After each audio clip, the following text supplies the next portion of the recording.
In 1971, 22-year-old Lena Cross walked out of the heavy oak doors of the county bank with nothing but a polite refusal echoing in her ears and a deep, settling silence in her chest.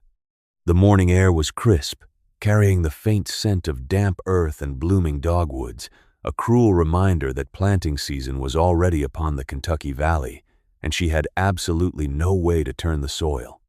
She stood for a long moment on the cracked concrete of the sidewalk, watching the local businessmen move about their day, their faces flushed with the easy confidence of a prosperous decade. The bank manager, Mr. Thomas Higgins, had not been unkind, but his kindness was the sort reserved for lost children and stray dogs. He had looked at her across his sprawling mahogany desk, his fingers steepled beneath his chin, and explained with a patronizing smile that a young woman alone, possessing only 30 acres of neglected land and a farmhouse with a sagging roof, was not a sound investment for his institution. He had suggested, gently but firmly, that she sell the property to one of the larger operations in the county and use the modest proceeds to find a nice clerical job in the city. Let me tell you about the farm Lena had just inherited. It was not a grand estate. It was a rugged, uneven patch of earth that had been carved out of the surrounding woodlands generations ago, a place where the soil was rich but demanded relentless, bone-breaking labor to yield its bounty. Her father, Elias Cross, had worked that land until his heart gave out in the middle of the winter, leaving Lena with a barn full of empty stalls, a ledger full of red ink, and a silence in the house that felt heavier than the winter snow. Elias had been a man of few words and immense, quiet integrity. He had farmed with a philosophy that was rapidly falling out of fashion in the modern world of the early 70s. While other men chased the latest chemical fertilizers and financed massive gleaming machines, Elias believed in crop rotation, in the natural rhythms of the land, and above all, in the absolute danger of owing another man money. But the medical bills at the end of his life had consumed whatever small savings he had managed to hide away, and the farm's only working tractor had been sold simply to pay for his funeral. Lena was left with the dirt beneath her boots and a head full of her father's esoteric wisdom, but wisdom alone could not pull a plow through hardened spring clay. She turned away from the bank and began the long walk back to the edge of town, her mind turning over the cold, hard mathematics of her survival. She had no equipment, no seed money, and no credit. The neighbors, men who had known her since she was a little girl running barefoot through the corn rows, looked upon her with a mixture of pity and skepticism. They whispered at the feed store that it was a tragedy, a crying shame that Elias had left his only daughter in such a desperate predicament. They assumed she would heed the bank's advice, pack her few belongings, and disappear into the anonymity of the city. The men gathered in that dusty yard had been trading machinery and gossip since before she was a thought, and they believed they knew exactly what they were seeing in her, a fragile girl facing an impossible task. But they did not know the depth of the roots Elias had planted in his daughter. They did not know that beneath her quiet demeanor, Lena possessed a stubbornness forged in the same fire as her father's. When Lena reached the farmhouse, the afternoon sun was beginning to cast long, stretching shadows across the overgrown yard. She walked past the empty barn, the wooden doors swinging lazily in the breeze, and entered the house. The air inside was stale, smelling of cold ash and old paper. She walked directly into the bedroom that had belonged to her parents, a room she had scarcely entered since her mother had passed away many years before. There, tucked away in the bottom drawer of a heavy oak dresser, beneath a stack of moth-eaten quilts, was a small, ornate wooden box. Lena pulled it out and set it on the bedspread, her fingers tracing the carved flowers on the lid. Inside lay the only things of true financial value left to the Cross name. It was her mother's jewelry. It was not a king's ransom, but it was a collection of pieces that held the entire history of her family's meager prosperity. There was a thick gold locket containing a faded photograph of her grandparents, a silver brooch shaped like a swallow in mid-flight that her father had bought after a particularly good tobacco harvest, and a sapphire ring that caught the dim light of the bedroom and threw a blue spark across the wall. Lena sat on the edge of the bed, staring at the jewelry for a long time. She knew the sentimental value of these items was immeasurable. They were the tangible memories of a woman she barely remembered, the only beautiful things in a life defined by dirt and toil. But she also knew what her father would say. He would say that gold in a box does not grow corn, and silver does not feed a starving farm. The land was the only thing that mattered. The land was the only thing that endured. The next morning, Lena took the morning bus into the city, carrying the wooden box in a canvas tote bag pressed tightly against her side. She found a reputable jeweler on a busy avenue, a man with a magnifying glass squeezed into his eye and a demeanor of professional detachment. He inspected the pieces meticulously, weighing the gold, testing the silver, and scrutinizing the sapphire under a bright, harsh light. When he finally made his offer, it was less than she had hoped for, but more than she had ever held in her hands at one time. She did not haggle. She accepted the thick stack of bills, placed them carefully into her purse, and walked out of the store without looking back. She had traded the past for a chance at the future, and there was no room in her heart for regret. With the money burning a hole in her pocket, Lena did not return to the local county dealer where the neighbors bought their equipment. She knew that Mr. Higgins and his associates would soon hear of any transaction she made there. Instead, she took another bus to an equipment yard, 2 counties over, a place known for taking in the broken, the discarded, and the obsolete. The yard was a sprawling graveyard of rusted metal and rotting rubber, filled with the carcasses of machines that had been worked to death. The proprietor, a stout man with grease permanently etched into the lines of his face, looked at Lena as if she were lost. When she told him she was looking for a tractor, he chuckled, a low, rumbling sound that spoke volumes about his estimation of her abilities. He pointed her toward a row of freshly painted, reconditioned models, but Lena shook her head. She knew exactly what she could afford, and it was not something that shined in the sun. She walked past the gleaming machines and headed straight for the back fence, where the weeds grew tall around equipment that had not moved in years. She spent hours walking among the rows, inspecting engine blocks, checking the play and steering columns, and looking at the wear on the tires. Finally, she stopped in front of it. It was an old 1952 model diesel tractor, its original orange paint bleached to a dull, chalky gray by decades of relentless sun. The seat cushion was torn, spilling yellow foam like intestines, and a thick layer of oily grime covered the engine block.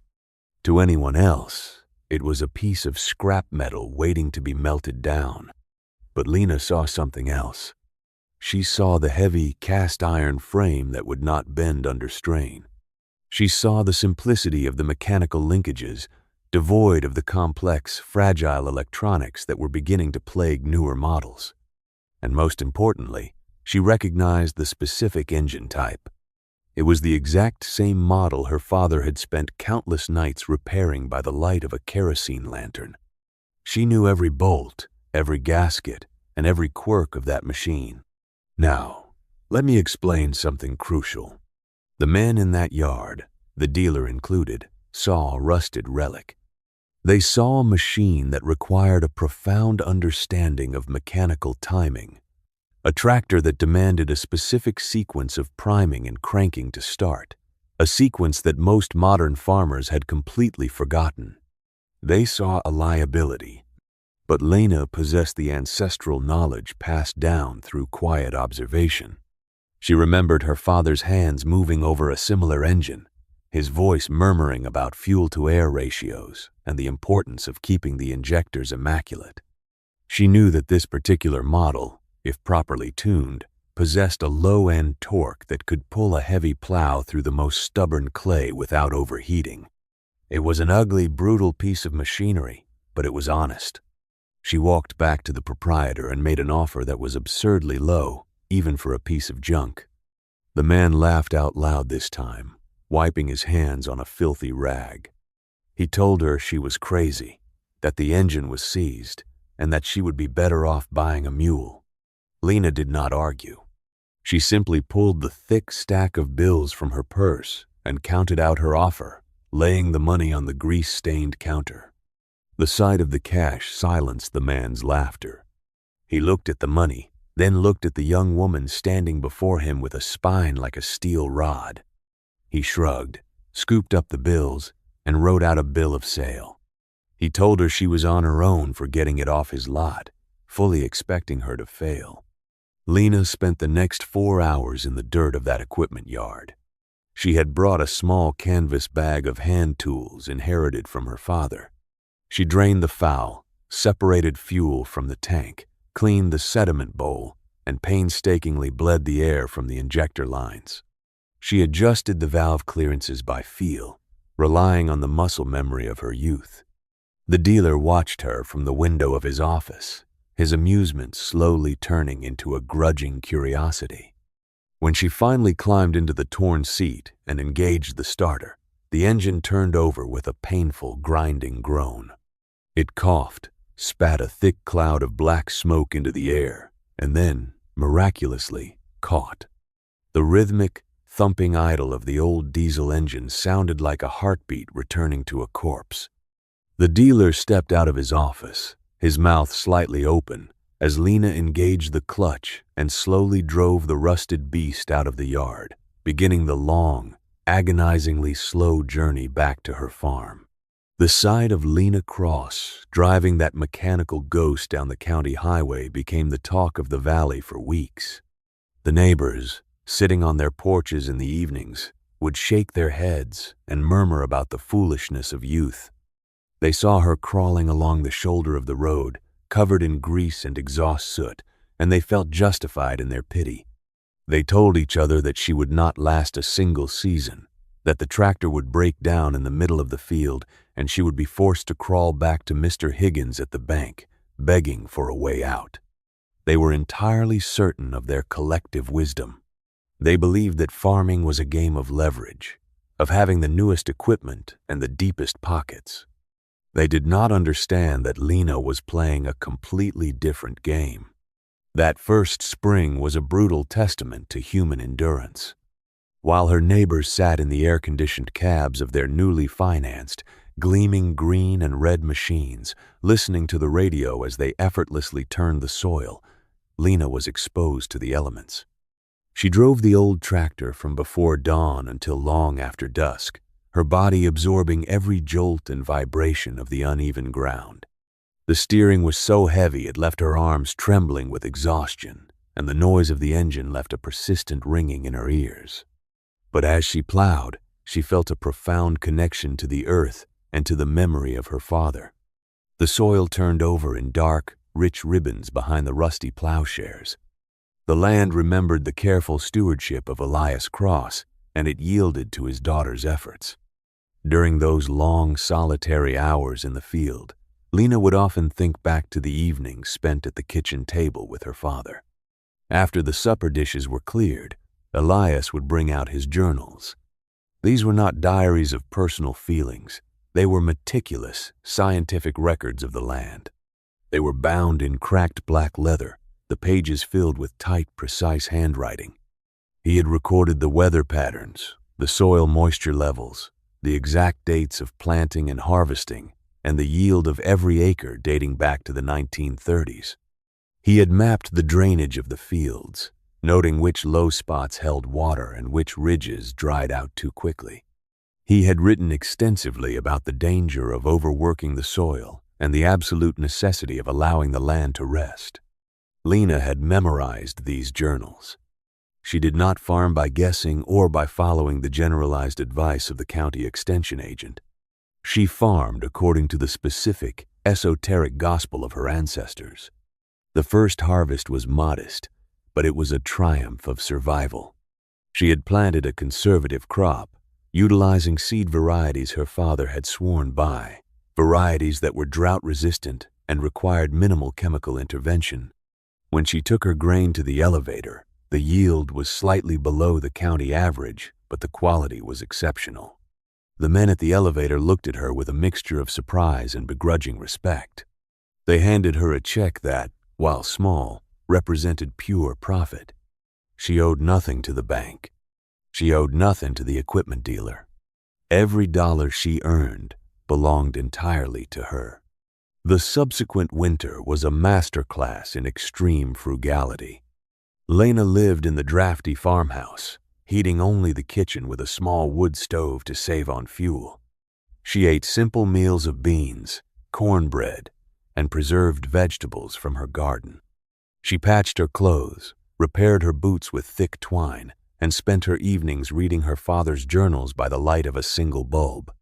Every penny she had earned from the harvest, minus the absolute bare minimum required for survival and next year's seed, was deposited into a savings account at a bank 2 towns over, far away from the prying eyes of Mr. Higgins. She lived a life of monastic discipline, a life that the rest of the community viewed as a tragic consequence of her poverty. But let me stop and ask you something. Have you ever noticed how quickly prosperity can blind a man to the reality of his situation? As Lena quietly built her small fortress of savings, the rest of the valley was caught in a fever of expansion. The early 1970s were a time of booming agricultural prices and easy credit. The local banks were practically forcing money into the hands of farmers, encouraging them to buy more land, purchase larger equipment, and maximize their acreage. Silas Vance, a neighbor whose property bordered Lena's to the south, was the poster child for this new era. Silas was a loud, boisterous man who believed that debt was merely a tool for growth. He bought a massive new tractor with a loan that stretched over a decade. He mortgaged his existing land to buy a neighboring parcel at a highly inflated price. He looked at Lena's lean operation and laughed, telling anyone who would listen that the cross girl was living in the dark ages, farming like a peasant while the rest of the world moved into the future. Lena heard the whispers, of course. She saw Silas driving his enormous machine past her fence line, the exhaust pipe gleaming in the sun, while she knelt in the dirt, manually pulling weeds to save on herbicide. There were moments, in the deep quiet of the night, when the exhaustion sank into her bones and a profound sense of isolation threatened to overwhelm her. She would look at her calloused hands, the dirt permanently etched into her skin, and wonder if the collective wisdom of the community was right. Was she sacrificing her youth for a stubborn ideal? But then she would open the black leather journal. She would read her father's words, "Debt is a storm.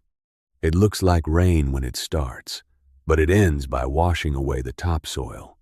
She would close the book, reaffirm her purpose, and go to sleep, knowing that the storm was coming. The second year tested her resolve even further. A late spring freeze threatened the emerging crops, followed by a dry spell that baked the ground as hard as concrete. Lena's old tractor broke down twice during the critical cultivation period. The first time, it was a ruptured hydraulic line that sprayed scalding fluid across her arm. The second time, the starter motor finally gave out completely. She could not afford to call a mechanic, nor would she have trusted one to understand the ancient machine. She spent 3 days and nights in the barn, dismantling the starter, cleaning the commutator, and replacing the worn brushes with parts she fabricated from scrap copper. It was grueling, frustrating work, but when the engine finally roared back to life, the sense of accomplishment was absolute. Because of her father's meticulous notes on soil moisture conservation, her crops survived the dry spell better than many of her neighbors. Her yield was steady, and again, every dollar of profit went into the quiet sanctuary of her savings account. Then, in the third year, the economic wind shifted. It did not happen overnight, but it happened with a terrifying inevitability. The commodity prices, which had been artificially high, suddenly plummeted. At the same time, interest rates began to creep upward. The easy credit that had fueled the expansion of the valley dried up instantly. The banks, which had been so eager to lend, suddenly became aggressive in their collections. The illusion of prosperity evaporated, leaving behind a harsh, unforgiving reality of over-leveraged operations and unmanageable debt payments. The men who had laughed at Lena's rusted tractor were suddenly losing sleep. The gleaming machines that had been symbols of success were now massive financial liabilities, sitting idle in barns because their owners could not afford the fuel or the maintenance. Silas Vance, the loudest voice in the chorus of skeptics, found himself caught in a devastating squeeze. His massive loan payments were due, his crop yield was down due to poor soil management, and the bank was threatening foreclosure. The county was gripped by a quiet, desperate panic. Men who had strutted through the feed store a year ago now walked with their shoulders slumped, avoiding eye contact, terrified of the rumors that were spreading about their financial ruin. This is the moment where the story takes a turn that nobody in that valley expected. Lena Cross had spent 3 years living like a ghost, working in isolation and saving every dime. She had no debt, no loans, and no obligations. While the rest of the community was drowning in the storm her father had predicted, Lena was standing on solid ground, her savings account ripe with the accumulated fruits of her extreme discipline. But she did not gloat. She did not march into the feed store to rub her success in the faces of the men who had pitied her. She understood that humiliation is a bitter pill, and she had no desire to strip any man of his dignity. When the first wave of foreclosures loomed, the bank planned to auction off several parcels of land on the courthouse steps. An auction is a brutal, public spectacle. It is a place where a man's failure is put on display for the entire county to see, where neighbors bid against neighbors like buzzards fighting over a carcass. Lena despised the idea of an auction. She knew that her father would have found the practice utterly distasteful. So, she chose a different path. She began to visit her neighbors. She did not go during the day when the farmhands were around. She went in the fading light of evening, walking up the dirt driveways and knocking quietly on the front doors. She visited Silas Vance on a Tuesday evening. The loud, boastful man she had known was gone, replaced by a hollow-eyed figure sitting on his porch, staring out at the land he was about to lose. Lena sat down in the rocking chair next to him. She did not offer pity, and she did not engage in small talk. She spoke with a calm, declarative authority. She told Silas that she knew the bank was calling in his note on the southern 40 acres, the parcel that bordered her land. She offered to buy it from him directly, privately, before the bank could seize it. She offered a fair price, not an exploitative one, but a price that was based on the actual value of the dirt, not the inflated speculative value he had paid. The money she offered was enough to satisfy his immediate debt to the bank and save his primary farm from foreclosure. It would keep his name off the courthouse steps. It would allow him to maintain his dignity. Silas looked at her, stunned. He looked at the young woman he had mocked, the woman who drove a piece of junk and wore patched overalls. He realized in that moment that she possessed a financial solidity that he could only dream of. He asked her, his voice trembling slightly, how she had managed to save such a sum. Lena looked out over the fields, the twilight gathering in the hollows, and replied simply, "I kept my money in the dirt, Silas, not in the bank." The transaction was completed 2 days later, in the quiet office of a local attorney far away from the gavel of an auctioneer. Lena repeated this process over the next several months. As neighbor after neighbor found themselves suffocating under the weight of their debt, she approached them privately. She bought 10 acres here, 20 acres there. She acquired a vital water right from a farmer who needed cash to fix his combine. She purchased a tract of prime bottomland from an estate that was desperate to liquidate before the bank took control. In every instance, she offered a fair deal, a private transaction, and a way out of public ruin.